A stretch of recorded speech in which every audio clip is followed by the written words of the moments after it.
They told us that cryptocurrency is freedom. No need for banks. No one can touch your money. No one can stop you. But the real question is, are cryptocurrencies truly free, or just an illusion of freedom?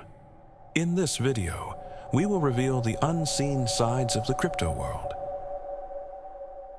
In 2008, a mysterious person or group named Satoshi Nakamoto introduced a new system, Bitcoin. What was the goal?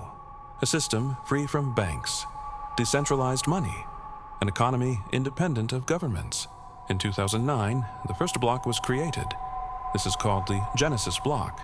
The philosophy of crypto was, trust the code, not the system. But is the system really decentralized? Bitcoin is theoretically decentralized, but in practice, a large portion of mining power is concentrated in a few pools. Big investors, whales, can manipulate the market. Most trading happens on centralized exchanges, for example, Binance Coinbase.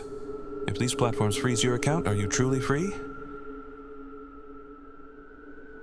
Crypto is considered anonymous, but in reality, the blockchain is completely transparent.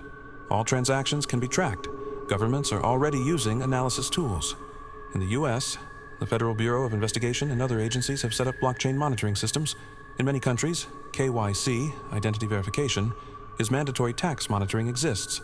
Accounts can be frozen. Freedom, but with conditions.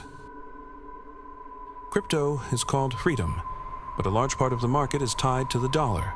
For example, Tether, USDT, USD Coin, USDC.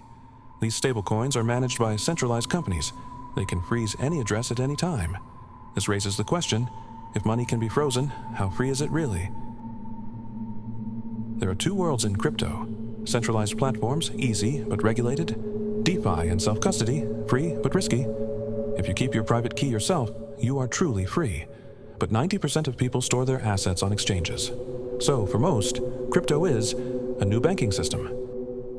Cryptocurrencies are not complete freedom, but they are a more transparent alternative to the traditional system. Freedom is not in the technology, it's in how you use it.